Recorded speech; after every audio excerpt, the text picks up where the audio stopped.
The annals of history are filled with strange events, moments that defy easy explanation, episodes that make us question the very nature of power, of belief, of sanity itself. One such event stands out, a spectacle so bizarre it seems torn from a fever dream. We journey back to Rome. The year is 897 AD, a time of turmoil, a city caught in a web of political intrigue, and at its center a dead man, a former pope about to face his accusers. This was the Cadaver Synod, an event almost too grotesque to be believed. Yet it happened. Imagine this, a sacred basilica, the supposed seat of spiritual authority, transformed into a theatre of the absurd, the air thick, not with incense, but with an almost palpable dread. The reason for this gathering? Justice, some claimed. Revenge, whispered others. Pope Formosus, a man who had once held the highest office in the Western Church, was the focus. He had been dead for nearly a year, buried, presumably at peace. But peace was a luxury Rome could not afford, not then. His enemies were not finished with him, not by a long shot.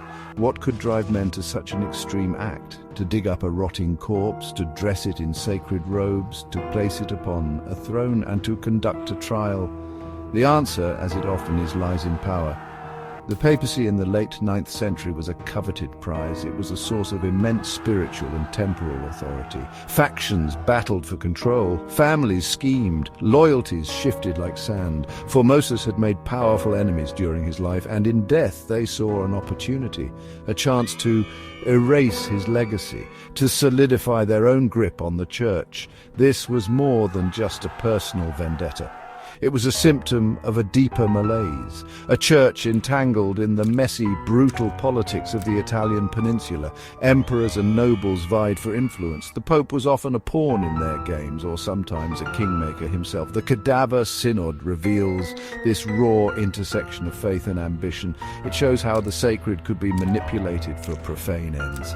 Prepare yourself, we're about to witness one of history's most unsettling chapters. The order was given, a chilling command: exhume the body of Pope Formosus. He had lain in his tomb for 9 months.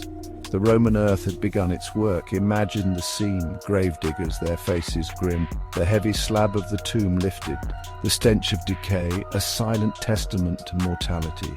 They brought him forth, a decaying relic of a man, once powerful, once revered, now a subject of macabre theatre. His journey was not over.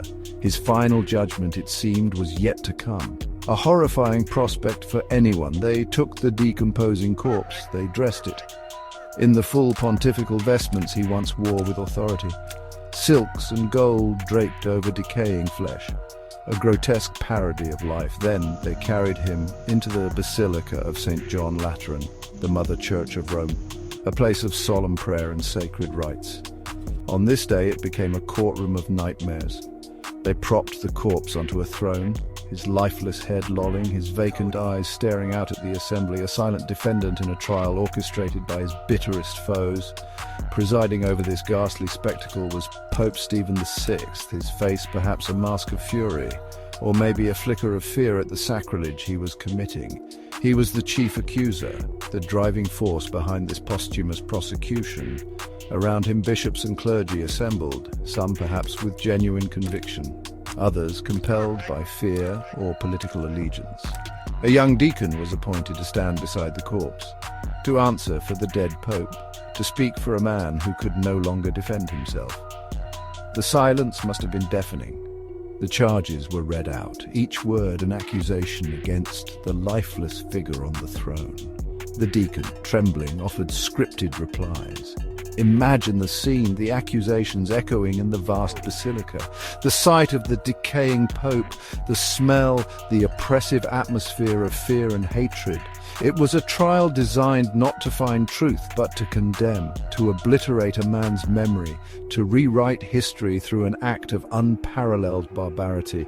The Cadaver Synod was in full horrifying session. Who was this Pope Formosus?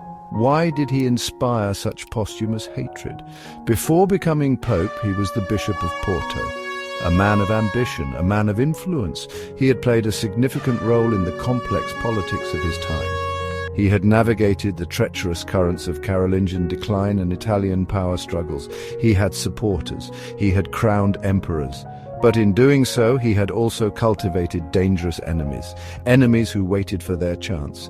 Even after his death, they sought to destroy him. His past actions became the fuel for their fire. The charges against Formosus were numerous. He was accused of perjury, of having violated canon law, specifically by transferring from his see as Bishop of Porto to become the Bishop of Rome. The Pope, this was technically forbidden at the time, though not unprecedented. He was accused of coveting the papacy, of inordinate ambition. These were the official reasons, the legalistic framework for an act of pure political vengeance. Each charge was designed to strip him of legitimacy, to declare his papacy and all its acts null and void, a complete erasure. The true motives, however, lay buried deeper. In the tangled web of Roman and Italian politics, Pope Stephen VI was a puppet. His strings pulled by the powerful Spoleto family, they were bitter rivals of Formosus. Formosus had crowned Arnulf of Carinthia as Holy Roman Emperor. This act had infuriated the Spoletans, who had their own candidate. They saw Formosus as an obstacle. Even in death, his legacy supported their enemies. The trial was a way to delegitimize Arnulf's imperial title by nullifying the acts of the Pope who crowned him.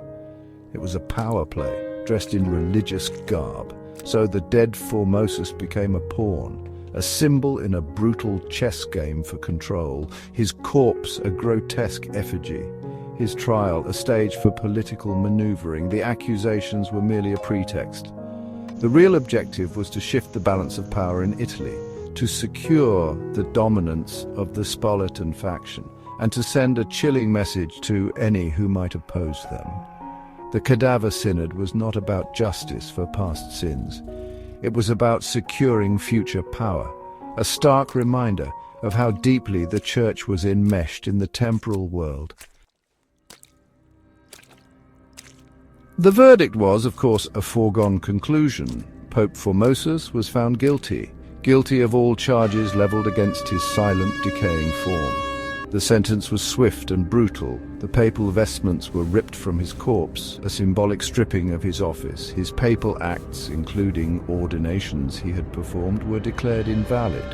This threw the Church into administrative chaos. Priests and bishops suddenly found their positions questioned. The sacred order was profoundly disturbed by this macabre judgment. Then came the mutilation. The 3 fingers of his right hand were hacked off, the fingers he'd used for blessings and ordinations. A visceral, symbolic act of desecration. His body, once revered as the Vicar of Christ, was then subjected to further indignities. It was dragged through the streets of Rome, an object of scorn and derision. Finally, it was cast into the Tiber River, as if to wash away his memory from the city itself. But even the river, it is said, rejected this defilement. Fishermen later reportedly found the body washed ashore, further fueling the unease. The reign of Pope Stephen VI, the architect of this horror, was short-lived. The Roman populace, already unsettled by an earthquake that damaged the Lateran Basilica, seen by some as a sign of divine displeasure, was outraged by the Synod.